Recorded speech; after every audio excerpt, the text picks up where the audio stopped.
Have you seen these beautiful looking websites which were designed by AI? Because in this video, I'm going to show you exactly how you can generate these yourself. Websites are going to be built with AI art, as well as tools like ChatGPT in the future. In this video, I'm going to explain the whole process. We're going to start by creating a website design in Midjourney. We're going to use that art tool to customize that image. And then we're going to plug this into a no-coding tool. Then we're going to jump into ChatGPT and we're going to have it write the entire website layout for us. All the content, the hero sections and feature sections, and much more. This means that we can build an entire website from the ground up without writing a single line of code, and this will be pretty damn cool. We'll start with Midjourney. This is the AI tool that allows you to create the AI art that we're now seeing all over the web. To go to this, you just go to midjourney.com and join the beta. It's easy to get started because all you really have to do is join the Discord.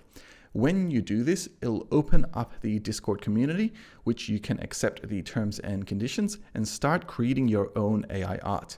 Let's do this now. Here I've got the Midjourney server. I'm gonna head over to one of the newcomer rooms here, and here is where everyone is creating different types of AI art. The first thing we need to do is do a / and type in imagine. This will give us a prompt where we can request the AI to generate any type of art we're after. Here, I'm going to type in a beautiful website for shoes. Then I'm going to pass in --v4, which is version 4 of the Midjourney AI art tool. Finally, I'm going to pass in stylize, and stylize is basically how random we want it to be. It's between 0 to 1000, and I'm just going to set it to about 500, which is average. Here, this will start working in the background. It's going to generate a low fidelity version of the website and the design for this art. And this low fidelity version will be iteratively updated to be higher in resolution and rendered with four examples. These 4 examples then can be picked from, and then we can upscale them as well. So let's have a look at what kind of results we get. Now, one thing to notice here is that we do get a bit of a loading percentage bar, and this is how long it takes for the actual AI to generate the image. Usually it takes between 1 to 2 minutes, but it will essentially refresh and ping you once it's complete.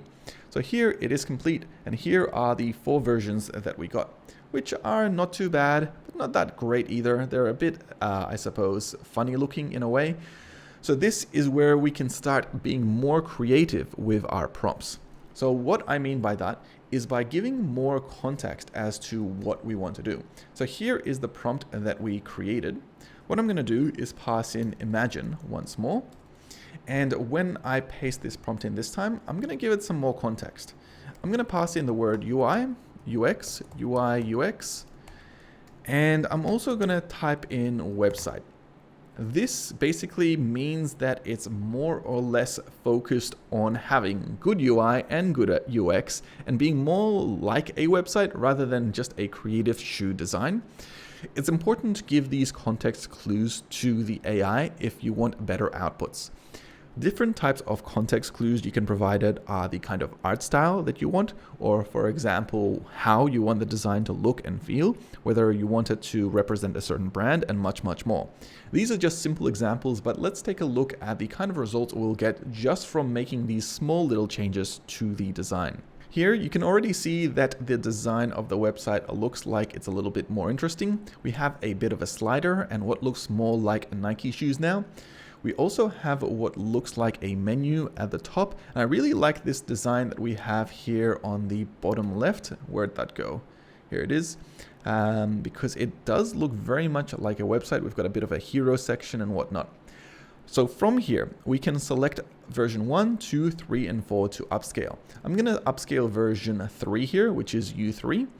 And this will give us a higher resolution version of this one particular design that we can start to take to market or even use to build. This again takes a little bit of time. It's going to process this and do an upscale in beta.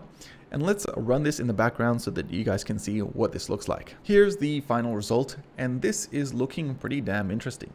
We've got a nice design here for a shoe. We've got a bit of a hero section. We also have what looks like 2 call to action buttons. We've got some options here at the very bottom, and as well as a menu at the top. And we've got these colors that, well, essentially are looking like the shoe colors being used as part of the website design. So not too shabby, but I think we can do a little bit more in terms of customizing the design for this website. And I'm going to show you how you can do this. I'm going to copy over this prompt once more. And for this prompt, this time what I'm going to pass in is a couple of extra things. So let me just maximize this screen here. We're going to type in imagine.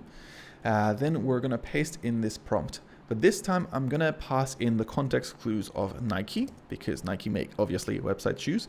We also want it to be red, blue, green, and or maybe teal and yellow. And I suppose we want, what else? Running person would be interesting to see how that gets designed. And I think that should be enough. And let's actually improve the styling here to 750 to make it a little bit more, well, creative. And here are the results. I don't have a running person, but I do have a website that has definitely started using the colors that I recommended Midjourney's AI art system to use. These website designs look way more creative than we had previously. We still have this slider design here at the bottom sections where you can pick out different shoes, but even these shoes look damn cool. I can see the Nike logo on these, and these are actually ones that I would probably buy if I saw in the Nike store. But generally, these also are websites because we've got the menus here at the top right. We have call to action buttons and hero text. So generally speaking, these are pretty interesting designs. Now I have another option here called version 1, 2, 3, and 4. What this does is actually allow you to pick more generations based on an actual image from these designs. Now from these designs, I actually like the 3 and 4, I think it is most. I think 4 actually kind of looks good with those teals and reds. So I'm going to select a version 4 here, and it's going to create 4 more versions based on that specific version for us. Let's take a look at what those are. Here we've got our results. We have more examples of that. All of these look very similar. I think the only difference here is this red line, which seems to shift and change, as well as the hero section and where you would normally have this menu at the top right. And sometimes these shoes here are a little bit inverted, but generally speaking, this is the kind of variations you can expect. Now, let's take a look at another way we can do generations for website art. Now, what you can do is jump into any website and select an image that you like. I've actually gone here to Dribble, and I'm pulling in this image of this food delivery website, but I do like the design aesthetics we have going on here. Then we can jump back into Discord, and we can do a very similar prompt to what we've been doing in the past. But this time, what I'm going to do is type in imagine. Then I'm going to pass in the URL we have here. Finally, I'm going to type in beautiful website, shoes, Nike, like we did before, UI, UX, website, red, I suppose teal, yellow, green, and finally we'll do --v4. So what's going to happen here is it's going to have a look at this image that we've defined in terms of the URL. It's going to use this as a reference point. Then it's going to take a look at the prompt we've put in, which is the shoe prompt using the colors. And it's going to try to design a website that has a similar aesthetic to that image, which is really cool. Let's see the results we get back. Looks like that's ready. Let's take a look at this. So here you can see that the design aesthetic that we originally had on this page for this website design with the more bubbly and colorful images are now represented very much so in these design aesthetics. We have these 4 elements here at the bottom, and if you have a look at the design, originally we had 4 elements here. So you can see how it's pulling in these design aesthetics to create a design based on that. And this is where you can really start using the AI art tool to your own benefit, trying to combine different styles, customizing them, and creating new and independent and unique ones from there. I have to say that I'm really liking this very first design here at the very top. So what I'm thinking of doing is an upscale on it. So we're going to upscale V1 here, and we're going to wait for that to come back. Then I'm thinking, let's plug this into an actual website and build it out without writing any code whatsoever. What I'm going to do as part of this next step is use ChatGPT to write out most of the content for me, and then I could take this to a client to immediately start selling. Here's the upscale that happened. If we take a closer look, we'll see that it has all the main elements for a website, including a logo area, a menu area, a nice hero image, as well as a title, tagline, button, as well as a feature section. So what I'm going to do is save this image to my computer. I'm going to save it and then customize it a little bit inside of Photoshop. But before we do that, we're going to head over to ChatGPT. Here, we're going to prepare the outline for the website using some AI tools. So what I want to do here is ask ChatGPT, give me the broad outline for a website for shoes, including, I suppose, hero title, tagline, call to action button, and maybe a section for features and details about the shoe. So let's see what ChatGPT comes back with. It's pretty quick. It's got a hero title here, a bold, eye-catching title. Now here it's not really telling me what these are. This is where we might need to be a bit more specific as to what we want it to do. It's given me like the broad outline of the website and what it needs. So please provide content for each one of these that I can copy paste straight into a website. So that's a pretty descriptive one. Hero. Title, step up your style with our comfortable and stylish shoes. Tagline, find the perfect pair for any occasion. So it's already got some pretty good ones here. Call to action should be shop now, which makes sense. Features are shoes, blah, blah, blah. Yep, so I think I've got enough here to go by to simply copy paste this straight into a website. So let's start beginning to design this. Next, I've opened this design up in Photoshop. I'm going to actually just crop it into the main element over here. And I really want to capture this hero image, which I want to use as part of designing it. So I'm going to crop out most of the rest, and we can design each aspect or each part of this design bit by bit. But once we have this, we also have a bit of a hero section here. And what we can use is the, I believe there's a brush here. It's like a healing patch, and it basically rubs out anything that you might not want in the design. So I'm just going to rub out these words, this text over here, and this button over here. So now we've got more or less this section here ready to go. I can even rub out some of the extra things that I might not like here, like some of these looks like bits of text just flying around, a little bit of yellow there. And generally we have a nice shoe aesthetic here with a nice background. The other thing I can do is I can actually expand this out a little bit more so that we have more room to play with, and use the content aware option from Photoshop to fill out the rest of the space. And well, that doesn't look particularly awesome. It is another way to do that. I don't think I'll do that in this case. Maybe I'll just expand it out a little bit, and hopefully the AI from Photoshop can do a little bit better. So that's good enough, and we can now save this to use for generating our website. There is another way we could do this. We could load up this image here inside of a URL, grab this URL that we have, and throw this inside of the Discord channel here for Midjourney. We can issue another prompt here, very similar to what we had before.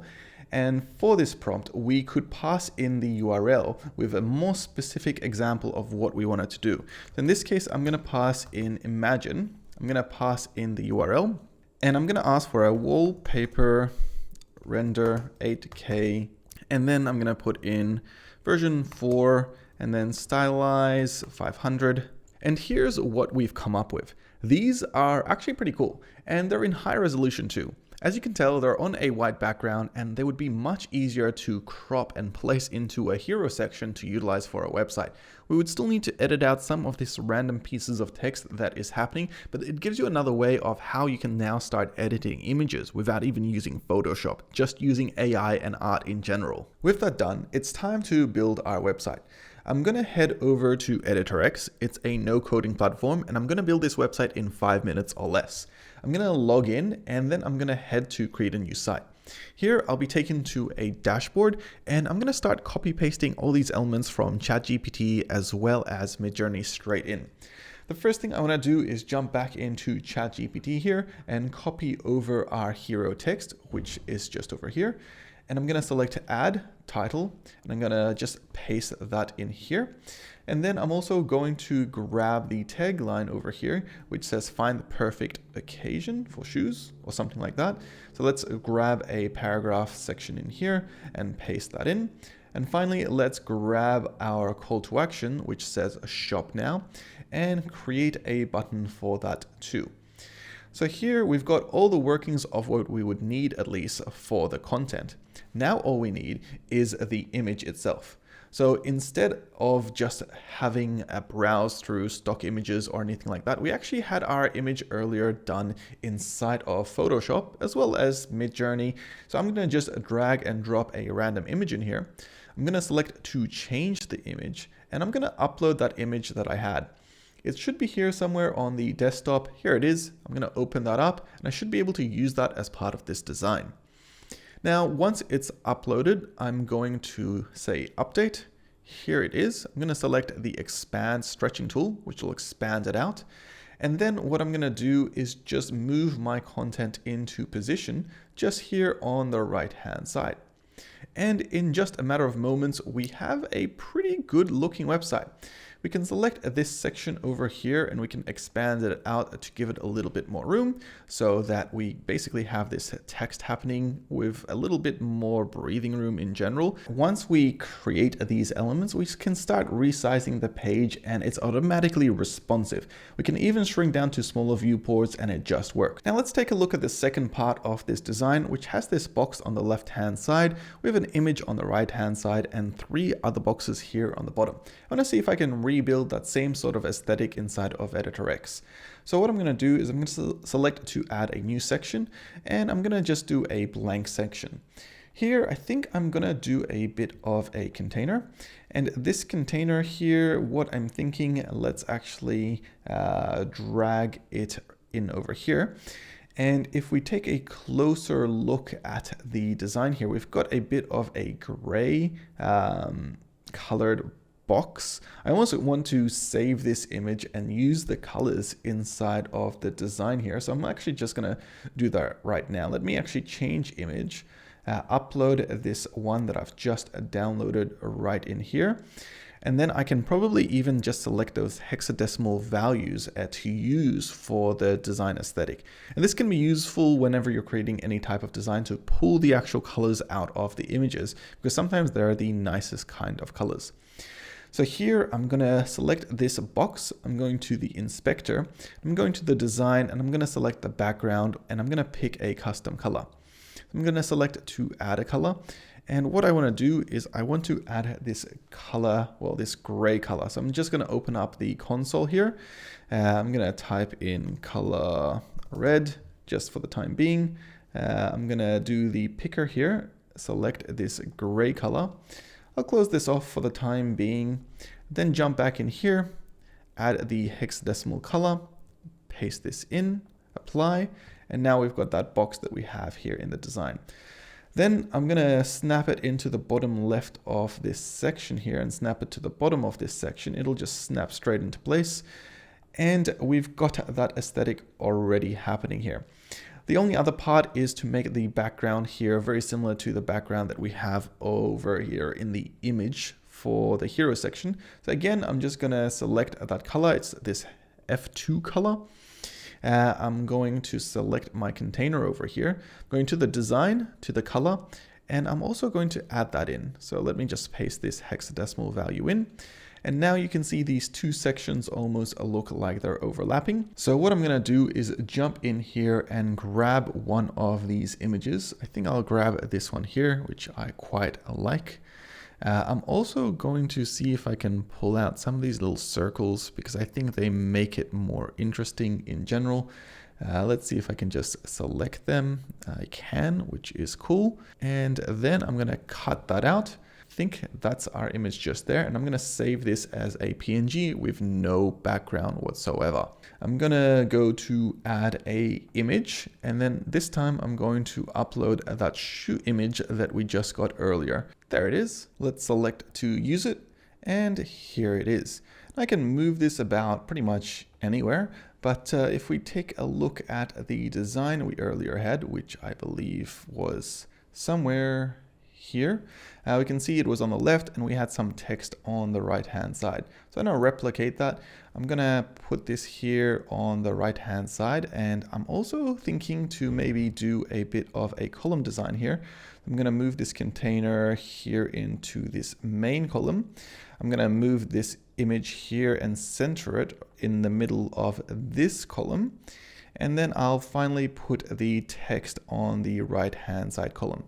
And there is docking that you can do so that it is mobile responsive, essentially, where you can dock it from all the angles. And then for the text, I could probably even just drag and drop something in here on the right hand side. Since we have ChatGPT providing us with good text, we can just copy paste this features and details section straight in here. Let me just double click on this text. I think I'm double clicking on it. I'm not sure what I'm doing here. We'll just click on this text over here, paste it in, and then I'm just going to expand it out and make it maybe a little bit bigger, maybe at 24 pixels, so it utilizes the space just in this section. So that, I think, is looking pretty good. I think it's overlapping a little bit, so I'm gonna shrink it down a little bit more. Let's just move it over here, shrink it down, and then just make sure that it's nice and centered in terms of its docking position. So I'm just gonna center it by selecting all the items here, or you can do the text box and just center it here in the middle like that. So now if I was to resize it, you can see it's utilizing the full size. You'll notice though the image here for the shoe seems to be losing its styling when it gets, I suppose, a little bit bigger. And we can actually fix that to make sure that it keeps its aspect ratio by making sure it's bound to the box over here. So now even if I resize it, it still stays bound in that box inside of that container. And this, folks, is more or less how you would start building a website without having to write any code, using tools like Midjourney to be able to design really cool websites, and then using tools like ChatGPT to get the content for that website, and then using Editor X to put it all together in just mere moments. So I hope you guys enjoyed this video. If you learned a lot, or if there are other things you still want to learn, let me know in the comments below. Otherwise, don't forget to hit like, subscribe, and I'll see you in the next one. Thank you.